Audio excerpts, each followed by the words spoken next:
Hi സുഹൃത്തുക്കളെ, ആവേശകരമായ ഒരു കഥയ്ക്ക് നിങ്ങൾ തയ്യാറാണോ? കഥയുടെ പേരാണ് സ്വപ്നത്തിലെ ചോക്ലേറ്റ് വേൾഡ്. പണ്ട് ആകാശ് എന്ന ചെറുപ്പക്കാരൻ പൂർണ്ണമായും ചോക്ലേറ്റ് കൊണ്ട് നിർമ്മിച്ച ഒരു മാന്ത്രിക ലോകത്തെ സ്വപ്നം കണ്ടു. ഈ സ്വപ്നത്തിൽ അവൻ തന്റെ സുഹൃത്തുക്കളായ അക്ബറും ജിമ്മിക്കുമൊപ്പം വിശാലമായ പൂന്തോട്ടം സ്വയം കണ്ടെത്തി. ഭൂപ്രകൃതി മുഴുവനും മധുരമുള്ള ഒരു പറുദീസയായിരുന്നു അത്. ചോക്ലേറ്റ് പൂക്കളും ചോക്ലേറ്റ് മരങ്ങളും പിന്നെ ചോക്ലേറ്റ് പഴങ്ങളും. ചോക്ലേറ്റ് കൊണ്ട് നിർമ്മിച്ച പക്ഷികളും പൂമ്പാറ്റകളും അവർക്ക് ചുറ്റും പറന്നു. അങ്ങനെയിരിക്കെ അവർ ഒരു ചോക്ലേറ്റ് കുളത്തിനടുത്ത് കളിച്ചുകൊണ്ടിരിക്കുമ്പോൾ ജിമ്മി അബദ്ധത്തിൽ അതിൽ തെന്നി വീണു. അവരെ അത്ഭുതപ്പെട്ടുകൊണ്ട് അവനെ നോക്കി. ആ കുളവും ചോക്ലേറ്റ് കൊണ്ട് നിർമ്മിച്ചതായിരുന്നു. ജിമ്മി പുറത്തു വന്നു എല്ലാരെയും ഒന്നു നോക്കിയിട്ട് അവൻ അവിടിരുന്നു പൊട്ടിച്ചിരിച്ചു. അവൻ സുഖമായിരിക്കുന്നുവെന്ന് സുഹൃത്തുക്കളെ ആശ്വസിപ്പിച്ചു. ആകാംക്ഷയോടെ ആകാശിന് കുളത്തിൽ നിന്ന് ഒരു ചോക്ലേറ്റ് മത്സ്യവും കിട്ടി. അതവൻ രുചിച്ചു. അത് അവിശ്വസനീയമാംവിധം രുചികരമായിരുന്നു. അപ്പോഴാണ് അപ്പുറത്ത് അവർ വേറൊന്നു കണ്ടത്. അതാ വരുന്നു ഒരു ചോക്ലേറ്റ് ട്രെയിൻ. ദൂരെയുള്ള ശബ്ദം കേട്ടപ്പോൾ അവരുടെ സാഹസിക തുടർന്നു. ആവേശഭരിതരായ അവർ ശബ്ദം പിന്തുടരുകയും ചോക്ലേറ്റ് ട്രാക്കുകളും ചക്രങ്ങളുമുള്ള ഒരു ട്രെയിൻ കണ്ടെത്തി.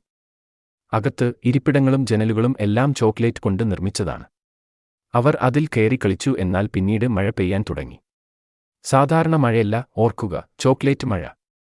മുഴുവനും നിറഞ്ഞ മധുരമഴയിൽ കുട്ടികൾ നൃത്തം ചെയ്തു. എന്നാൽ അവരുടെ വസ്ത്രങ്ങൾ ചോക്ലേറ്റ് കൊണ്ട് പൊതിഞ്ഞതായി പെട്ടെന്ന് മനസ്സിലായി. അമ്മാരുടെ പ്രതികരണങ്ങളെക്കുറിച്ച് ഓർത്തപ്പോൾ അവർ ആശങ്കാകുലരായി. അവർ അത് കഴുകാൻ വെള്ളത്തിനായി തിരഞ്ഞു. അയ്യോ, ചോക്ലേറ്റിന്റെ നാട്ടിൽ വെള്ളം കുറവായിരുന്നു. അപ്പോൾ അവർ 3 പേരും ആകുലരായി നിൽക്കുമ്പോൾ പെട്ടെന്നു അവൻ കണ്ണുകൾ തുറന്നു.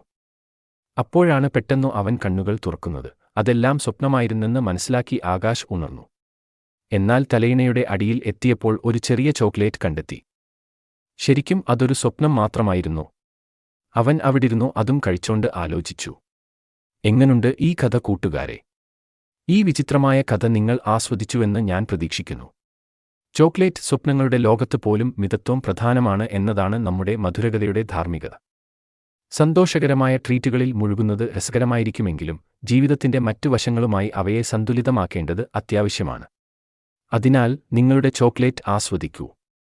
എന്നാൽ യഥാർത്ഥ ലോകത്തെ മനസ്സിലാക്കാനും ആസ്വദിക്കാനും ഓർക്കുക. അവിടെയാണ് സുഹൃത്തുക്കളെ നമ്മുടെ കഥ അവസാനിക്കുന്നത്. നിങ്ങൾ ഞങ്ങളോടൊപ്പമുള്ള ഈ സമയം ആസ്വദിക്കുകയാണെങ്കിൽ ഇതുപോലുള്ള കൂടുതൽ രസകരമായ കഥകൾക്കും ഞങ്ങളുടെ യൂട്യൂബ് ചാനൽ സബ്സ്ക്രൈബ് ചെയ്യാൻ മറക്കരുത്.